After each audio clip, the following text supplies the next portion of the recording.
The Adventure of the Reigate Squire. It was some time before the health of my friend, Mr. Sherlock Holmes, recovered from the strain caused by his immense exertions in the spring of '87. The whole question of the Netherlands-Sumatra Company and of the colossal schemes of Baron Maupertuis are too recent in the minds of the public and too intimately concerned with politics and finance to be a fitting subject for this series of sketches. It led, however, in an indirect fashion to a singular and complex problem, which gave my friend an opportunity of demonstrating the value of a fresh weapon among the many with which he waged his lifelong battle against crime. On referring to my notes, I see that it was on the 14th of April that I received a telegram from Lyon, which informed me that Holmes was lying ill in the Hôtel du Lion. Within 24 hours I was in his sick room, and was relieved to find that there was nothing formidable in his symptoms. His iron constitution, however, had broken down under the strain of an investigation which had extended over 2 months, during which period he had never worked less than 15 hours a day, and had more than once, as he assured me, kept to his task for 5 days at a stretch. The triumphant issue of his labours could not save him from reaction after so terrible an exertion, and at a time when Europe was ringing with his name, and when his room was literally ankle-deep with congratulatory telegrams, I found him a prey to the blackest depression. Even the knowledge that he had succeeded where the police of 3 countries had failed, and that he had outmanoeuvred at every point the most accomplished swindler in Europe, were insufficient to rouse him from his nervous prostration. 3 days later we were back in Baker Street together, but it was evident that my friend would be much the better for a change, and the thought of a week of springtime in the country was full of attractions to me also. My old friend Colonel Hayter, who had come under my professional care in Afghanistan, had now taken a house near Reigate in Surrey, and had frequently asked me to come down to him upon a visit. On the last occasion he had remarked that if my friend would only come with me, he would be glad to extend his hospitality to him also. A little diplomacy was needed, but when Holmes understood that the establishment was a bachelor one, and that he would be allowed the fullest freedom, he fell in with my plans, and a week after our return from Lyon, we were under the Colonel's roof. Hayter was a fine old soldier who had seen much of the world, and he soon found, as I had expected, that Holmes and he had plenty in common. On the evening of our arrival, we were sitting in the Colonel's gun-room after dinner, Holmes stretched upon the sofa, while Hayter and I looked over his little armoury of firearms. "By the way," said he suddenly, "I'll take one of these pistols upstairs with me in case we have an alarm." "An alarm?" said I. "Yes, we've had a scare in this part lately. Old Acton, who is one of our county magnates, had his house broken into last Monday. No great damage done, but the fellows are still at large." "No clue?" asked Holmes, cocking his eye at the Colonel. "None as yet, but the affair is a petty one of our little country crimes, which must seem too small for your attention, Mr. Holmes, after this great international affair." Holmes waved away the compliment, though his smile showed that it had pleased him. "Was there any feature of interest?" "I fancy not. The thieves ransacked the library and got very little for their pains. The whole place was turned upside down, drawers burst open, and presses ransacked, with the result that an odd volume of Pope's Homer, 2 plated candlesticks, an ivory letter-weight, a small oak barometer, and a ball of twine are all that have vanished." "What an extraordinary assortment!" I exclaimed. "Oh, the fellows evidently grabbed hold of anything they could get." Holmes grunted from the sofa. "The county police ought to make something of that," said he. "Why, it is surely obvious that—" But I held up a warning finger. "You are here for a rest, my dear fellow. For heaven's sake, don't get started on a new problem when your nerves are all in shreds." Holmes shrugged his shoulders with a glance of comic resignation towards the Colonel, and the talk drifted away into less dangerous channels. It was destined, however, that all my professional caution should be wasted. For next morning the problem obtruded itself upon us in such a way that it was impossible to ignore it, and our country visit took a turn which neither of us could have anticipated. We were at breakfast when the Colonel's butler rushed in, with all his propriety shaken out of him. "Have you heard the news, sir?" he gasped. "At the Cunninghams, sir." "Burglary?" cried the Colonel, with his coffee cup in mid-air. "Murder." The Colonel whistled. "By Jove," said he. "Who's killed, then? The J.P. or his son?" "Neither, sir. It was William, the coachman, shot through the heart, sir, and never spoke again." "Who shot him, then?" "The burglar, sir. He was off like a shot and got clean away. He'd just broke in at the pantry window when William came on him and met his end in saving his master's property." "What time?" "It was last night, sir, somewhere about 12. "Ah, then we'll step over presently," said the Colonel, coolly settling down to his breakfast again. "It's a baddish business," he added, when the butler had gone. "He's our leading squire about here, is old Cunningham, and a very decent fellow too. He'll be cut up over this, for the man has been in his service for years and was a good servant. It's evidently the same villains who broke into Acton's." "And stole that very singular collection?" said Holmes thoughtfully. "Precisely." "It may prove the simplest matter in the world, but all the same, at first glance this is just a little curious, is it not? A gang of burglars acting in the country might be expected to vary the scene of their operations, and not to crack 2 cribs in the same district within a few days. When you spoke last night of taking precautions, I remember that it passed through my mind that this was probably the last parish in England to which the thief or thieves would be likely to turn their attention, which shows that I still have much to learn." "I fancy it's some local practitioner," said the Colonel. "In that case, of course, Acton's and Cunningham's are just the places he would go for, since they are far the largest about here." "And richest?" "Well, they ought to be. But they've had a lawsuit for some years which has sucked the blood out of both of them, I fancy. Old Acton has some claim on half Cunningham's estate, and the lawyers have been at it with both hands." "If it's a local villain, there should not be much difficulty in running him down," said Holmes with a yawn.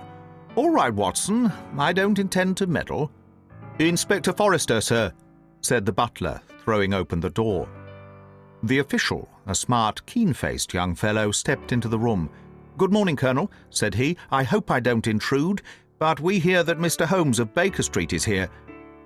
The Colonel waved his hand towards my friend, and the inspector bowed. "We thought that perhaps you would care to step across, Mr. Holmes." "The fates are against you, Watson," said he, laughing. "We were chatting about the matter when you came in, Inspector. Perhaps you can let us have a few details?" As he leaned back in his chair in the familiar attitude, I knew that the case was hopeless. "We had no clue in the Acton affair, but here we have plenty to go on, and there's no doubt it is the same party in each case. The man was seen." "Ah, yes, sir. But he was off like a deer after the shot that killed poor William Kerwin was fired. Mr. Cunningham saw him from the bedroom window, and Mr. Alec Cunningham saw him from the back passage. It was 11:45 when the alarm broke out. Mr. Cunningham had just got into bed, and Mr. Alec was smoking a pipe in his dressing gown. They both heard William, the coachman, calling for help, and Mr. Alec, he ran down to see what was the matter. The back door was open, and as he came to the foot of the stairs he saw 2 men wrestling together outside. One of them fired a shot, the other dropped, and the murderer rushed across the garden and over the hedge. Mr. Cunningham, looking out of his bedroom window, saw the fellow as he gained the road, but lost sight of him at once.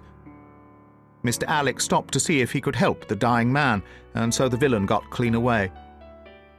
Beyond the fact that he was a middle-sized man, and dressed in some dark stuff, we have no personal clue.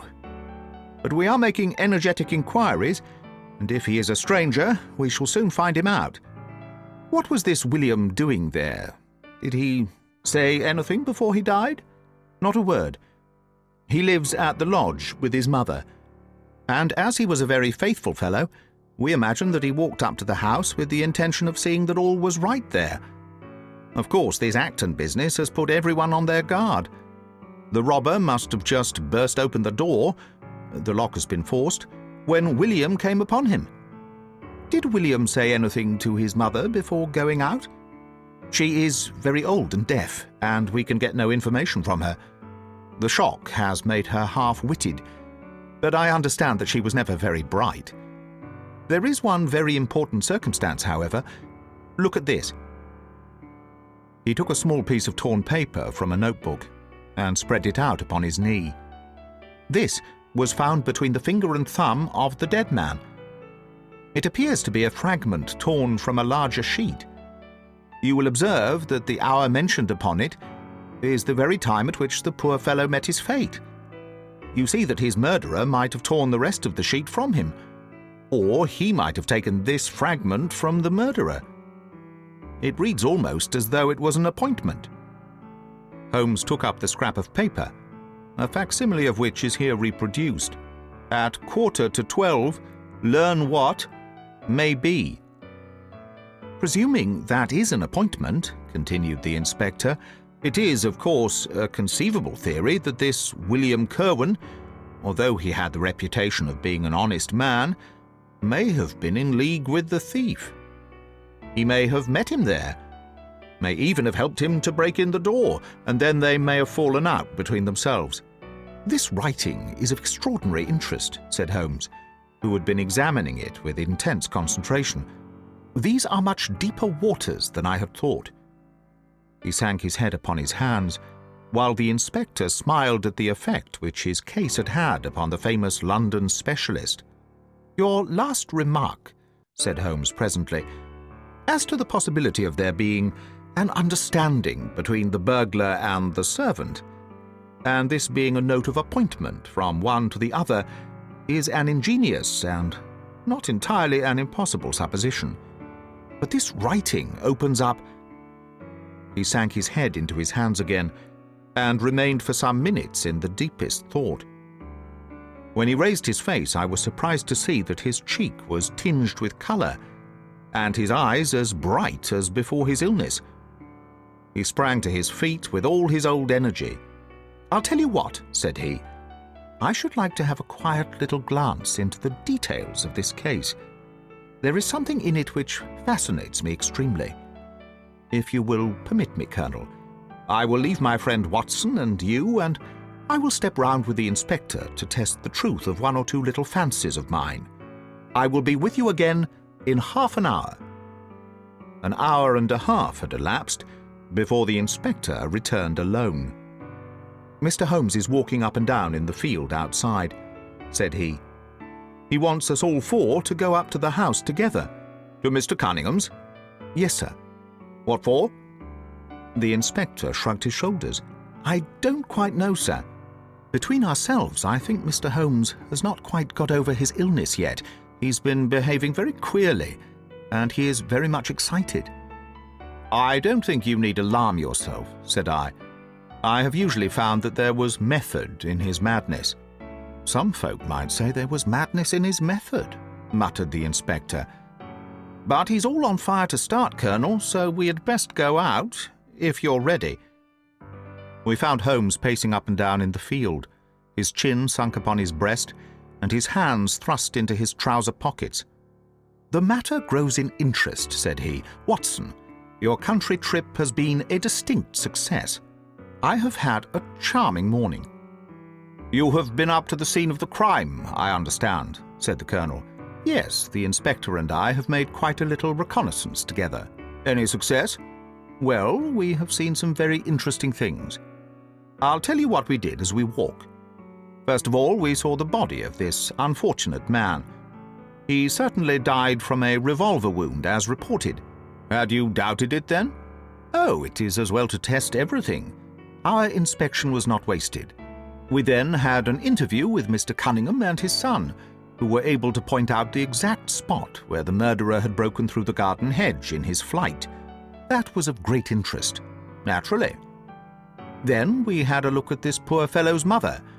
We could get no information from her, however, as she is very old and feeble. And what is the result of your investigations? The conviction that the crime is a very peculiar one. Perhaps our visit now may do something to make it less obscure. I think that we are both agreed, Inspector, that the fragment of paper in the dead man's hand, bearing, as it does, the very hour of his death written upon it, is of extreme importance. It should give a clue, Mr. Holmes. It does give a clue. Whoever wrote that note was the man who brought William Kerwin out of his bed at that hour. But where is the rest of that sheet of paper? I examined the ground carefully in the hope of finding it, said the inspector. It was torn out of the dead man's hand. Why was someone so anxious to get possession of it? Because it incriminated him, and what would he do with it? Thrust it into his pocket, most likely, never noticing that a corner of it had been left in the grip of the corpse. If we could get the rest of that sheet, it is obvious that we should have gone a long way towards solving the mystery. Yes, but how can we get at the criminal's pocket before we catch the criminal? Well, it was worth thinking over. Then there is another obvious point. The note was sent to William. The man who wrote it could not have taken it. Otherwise, of course, he might have delivered his own message by word of mouth. Who brought the note, then? Or did it come through the post? I have made inquiries, said the inspector. William received a letter by the afternoon post yesterday. The envelope was destroyed by him. Excellent, cried Holmes, clapping the inspector on the back.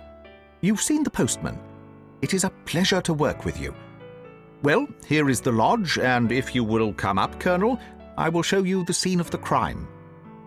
We passed the pretty cottage where the murdered man had lived, and walked up an oak-lined avenue to the fine old Queen Anne house, which bears the date of Malplaquet upon the lintel of the door. Holmes and the inspector led us round it until we came to the side gate, which is separated by a stretch of garden from the hedge which lines the road. A constable was standing at the kitchen door. "Throw the door open, officer," said Holmes. "Now, it was on those stairs that young Mr. Cunningham stood and saw the two men struggling just where we are.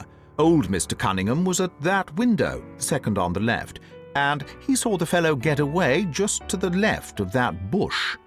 So did the son. They are both sure of it on account of the bush.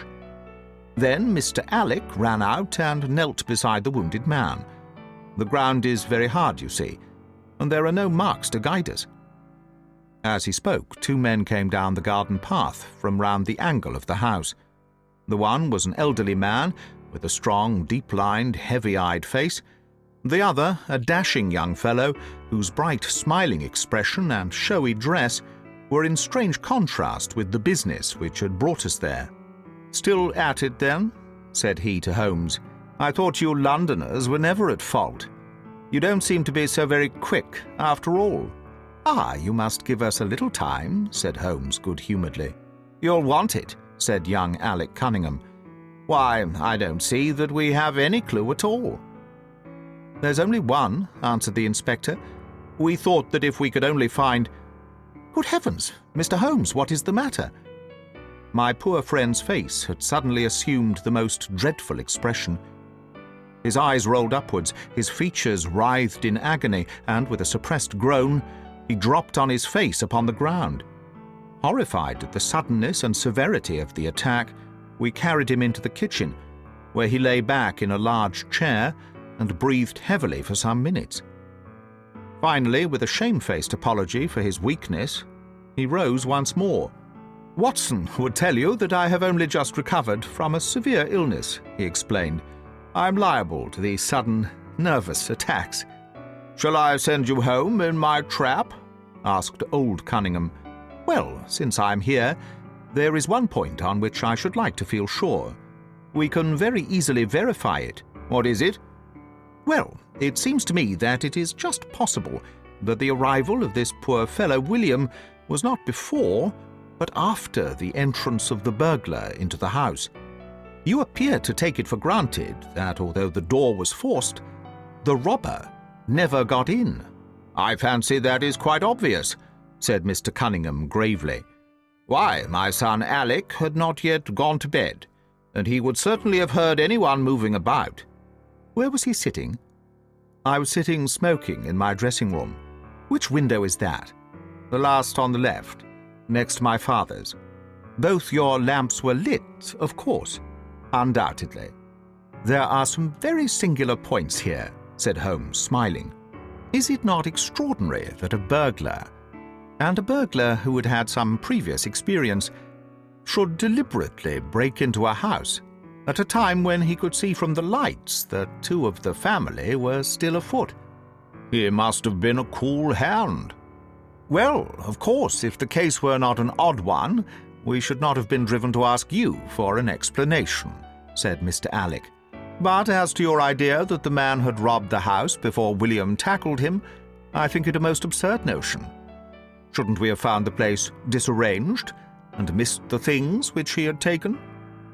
"It depends on what the things were," said Holmes. "You must remember that we are dealing with a burglar who is a very peculiar fellow, and who appears to work on lines of his own. Look, for example, at the queer lot of things which he took from Acton's. What was it? A ball of string, a letter weight, and I don't know what other odds and ends." "Well, we are quite in your hands, Mr. Holmes," said old Cunningham. "Anything which you or the inspector may suggest will most certainly be done." "In the first place," said Holmes, "I should like you to offer a reward, coming from yourself, for the officials may take a little time before they would agree upon the sum, and these things cannot be done too promptly. I have jotted down the form here, if you would not mind signing it. £50 was quite enough, I thought." "I would willingly give 500, said the J.P., taking the slip of paper and the pencil which Holmes handed to him. "This is not quite correct, however," he added, glancing over the document. "I wrote it rather hurriedly. You see, you begin, 'Whereas at about 1:45 on Tuesday morning an attempt was made,' and so on. It was at 11:45, as a matter of fact." I was pained at the mistake, for I knew how keenly Holmes would feel any slip of the kind. It was his speciality to be accurate as to fact. But his recent illness had shaken him, and this one little incident was enough to show me that he was still far from being himself. He was obviously embarrassed for an instant, while the inspector raised his eyebrows, and Alec Cunningham burst into a laugh. The old gentleman corrected the mistake, however, and handed the paper back to Holmes. "Get it printed as soon as possible," he said. "I think your idea is an excellent one." Holmes put the slip of paper carefully away in his pocket-book. "And now," said he, "it would really be a good thing that we should all go over the house together and make certain that this rather erratic burglar did not, after all, carry anything away with him." Before entering, Holmes made an examination of the door which had been forced. It was evident that a chisel or strong knife had been thrust in, and the lock forced back with it. We could see the marks in the wood where it had been pushed in. "You don't use bars, then?" he asked. "We have never found it necessary." "You don't keep a dog?" "Yes, but he is chained on the other side of the house." "When do the servants go to bed?" "About 10. "I understand that William was usually in bed also at that hour." "Yes." "It is singular that on this particular night he should have been up. Now, I should be very glad if you would have the kindness to show us over the house, Mr. Cunningham." A stone-flagged passage, with the kitchens branching away from it, led by a wooden staircase directly to the first floor of the house. It came out upon the landing opposite to a second, more ornamental stair, which led up from the front hall. Out of this landing opened the drawing-room and several bedrooms, including those of Mr. Cunningham and his son. Holmes walked slowly, taking keen note of the architecture of the house. I could tell from his expression that he was on a hot scent, and yet I could not in the least imagine in what direction his inferences were leading him. "My good sir," said Mr. Cunningham, with some impatience, "this is surely very unnecessary.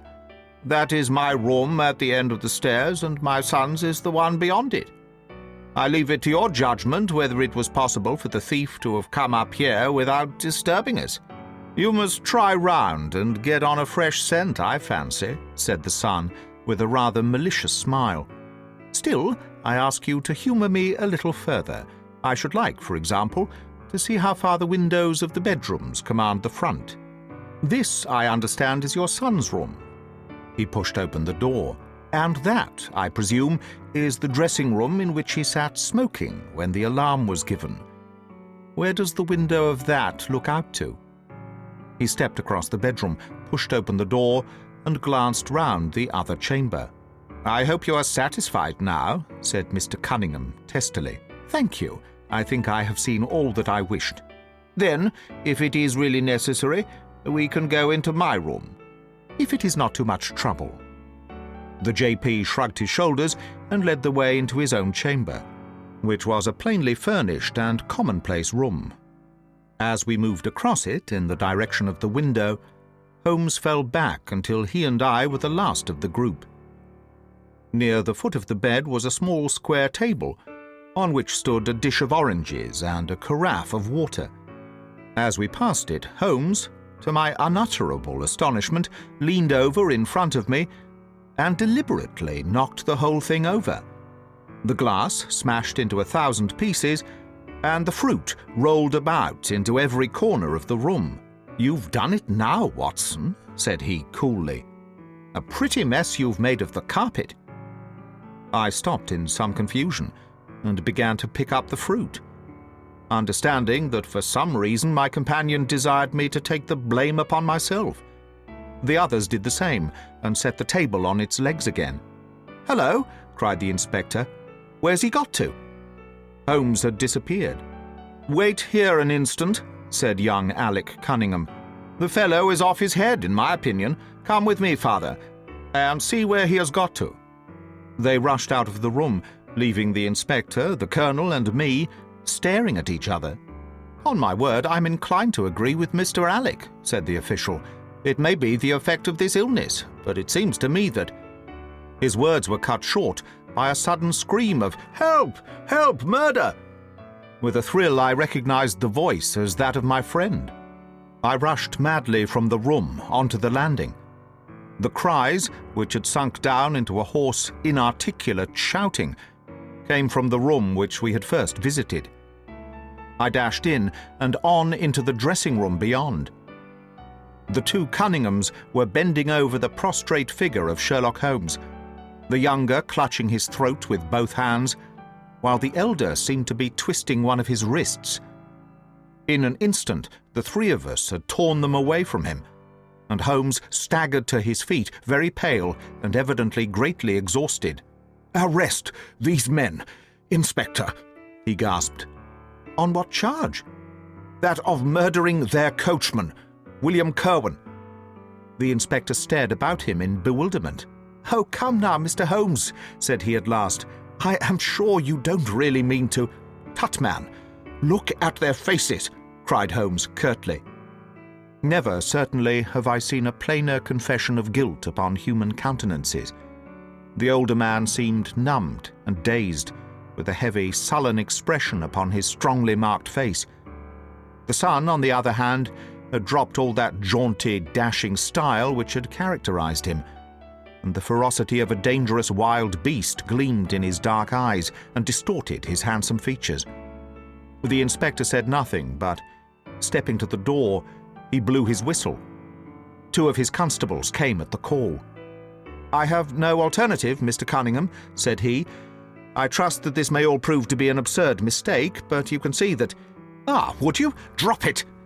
He struck out with his hand, and a revolver, which the younger man was in the act of cocking, clattered down upon the floor. "Keep that," said Holmes, quickly putting his foot upon it. "You will find it useful at the trial. But this is what we really wanted." He held up a little crumpled piece of paper. "The remainder of the sheet!" cried the inspector. "Precisely. And where was it?" "Where I was sure it must be. I'll make the whole matter clear to you presently. I think, Colonel, that you and Watson might return now, and I will be with you again in an hour at the furthest.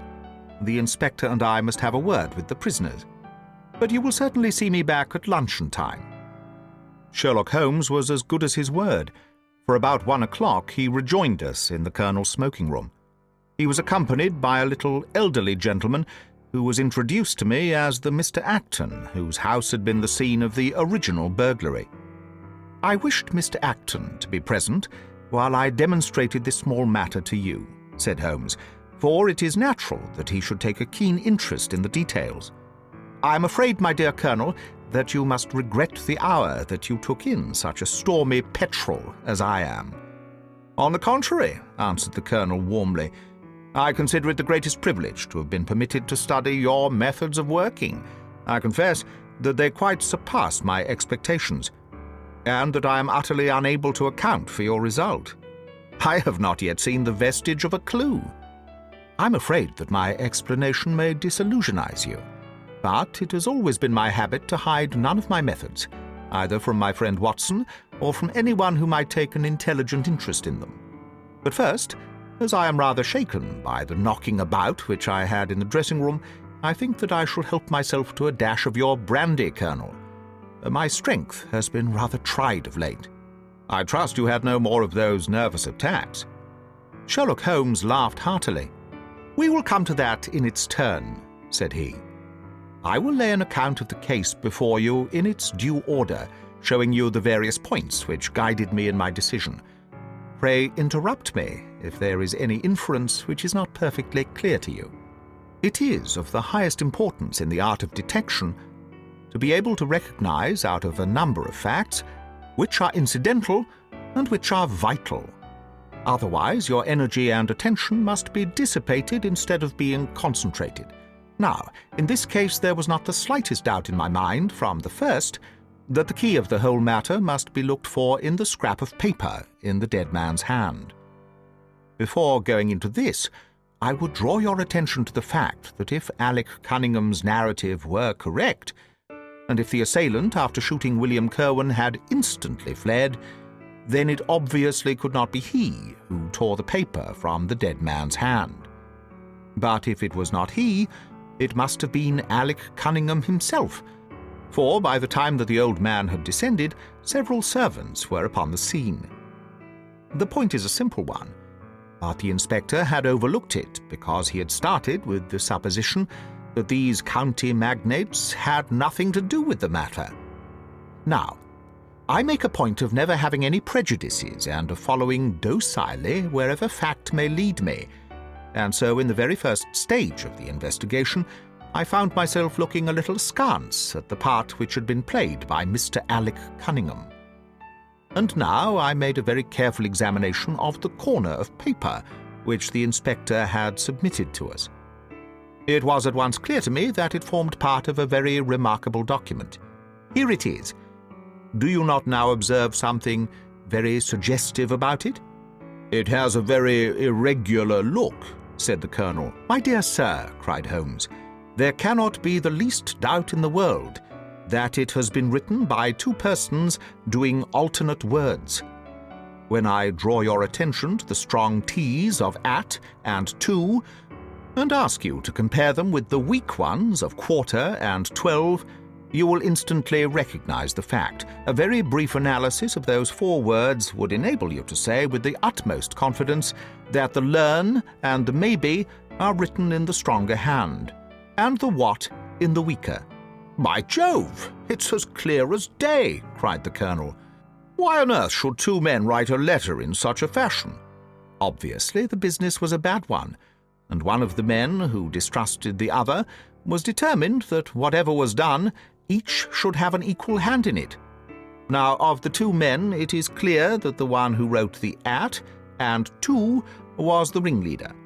How do you get at that? We might deduce it from the mere character of the one hand as compared with the other, but we have more assured reasons than that for supposing it. If you examine this scrap with attention, you will come to the conclusion that the man with the stronger hand wrote all his words first, leaving blanks for the other to fill up.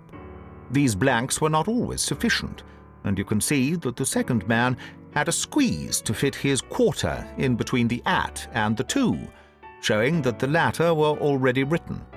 The man who wrote all his words first is undoubtedly the man who planned this affair. Excellent, cried Mr. Acton. "But very superficial," said Holmes. "We come now, however, to a point which is of importance. You may not be aware that the deduction of a man's age from his writing is one which has been brought to considerable accuracy by experts. In normal cases, one can place a man in his true decade with tolerable confidence. I say normal cases because ill health and physical weakness reproduce the signs of old age, even when the invalid is a youth.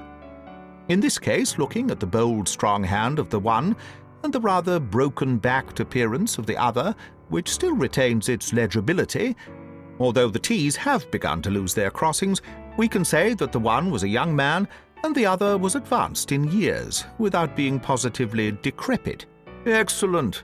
cried Mr. Acton again. "There is a further point, however, which is subtler and of greater interest. There is something in common between these hands. They belong to men who are blood relatives. It may be most obvious to you in the Greek E's, but to me there are many small points which indicate the same thing. I have no doubt at all that a family mannerism can be traced in these two specimens of writing. I'm only, of course, giving you the leading results now of my examination of the paper. There were 23 other deductions which would be of more interest to experts than to you. They all tended to deepen the impression upon my mind that the Cunninghams, father and son, had written this letter. Having got so far, my next step was, of course, to examine into the details of the crime, and to see how far they would help us. I went up to the house with the inspector and saw all that was to be seen. The wound upon the dead man was, as I was able to determine with absolute confidence, caused by a shot from a revolver fired at the distance of something over 4 yards. There was no powder blackening on the clothes. Evidently, therefore, Alec Cunningham had lied when he said that the two men were struggling when the shot was fired. Again, both father and son agreed as to the place where the man escaped into the road. At that point, however, as it happens, there is a broadish ditch, moist at the bottom. As there were no indications of boot marks about this ditch, I was absolutely sure not only that the Cunninghams had again lied, but that there had never been any unknown man upon the scene at all. And now I had to consider the motive of this singular crime.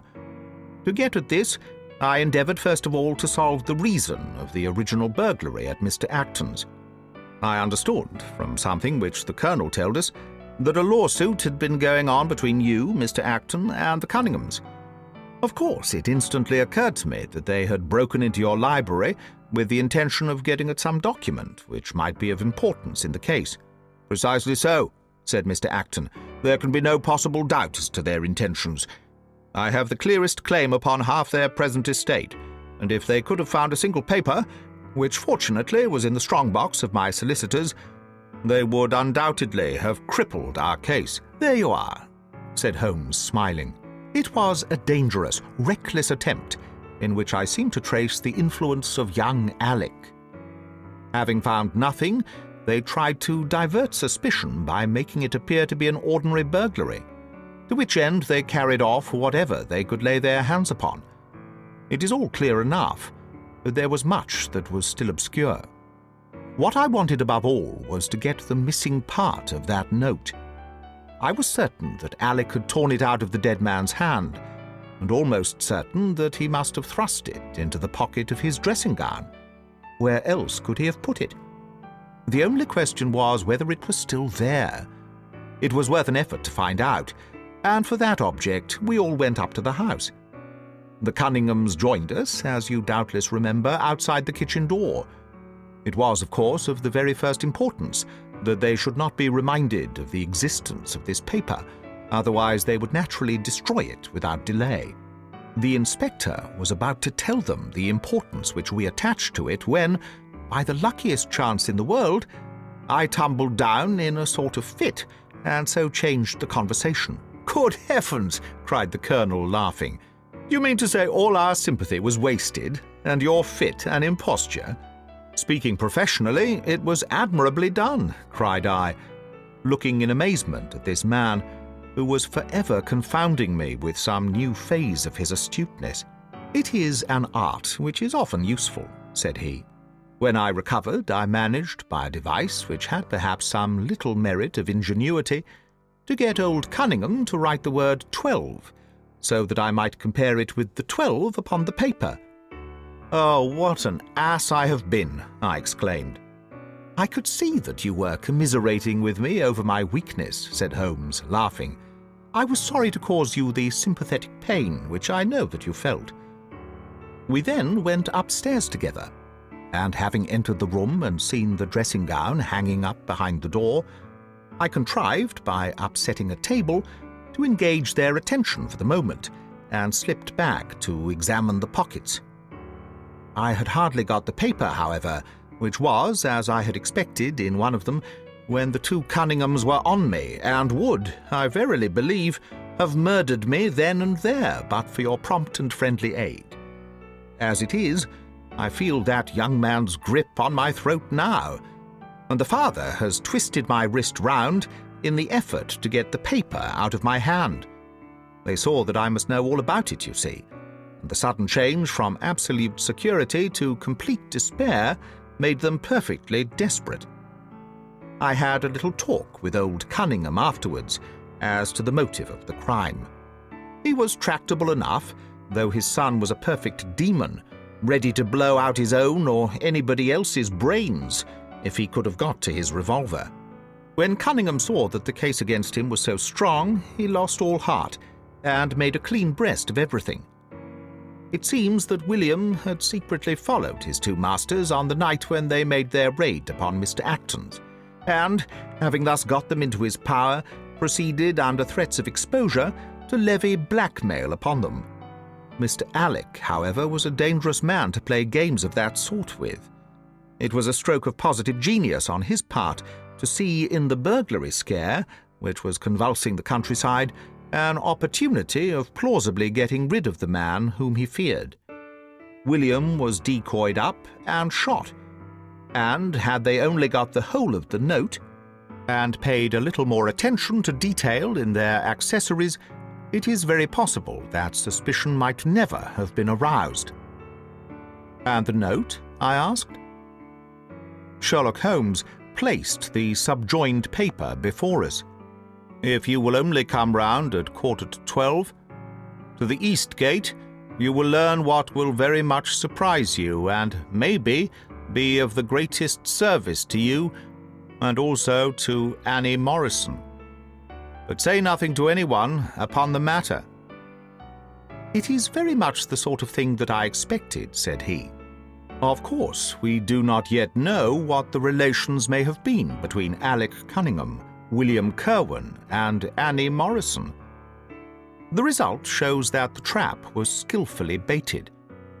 I am sure that you cannot fail to be delighted with the traces of heredity shown in the P's and in the tails of the G's.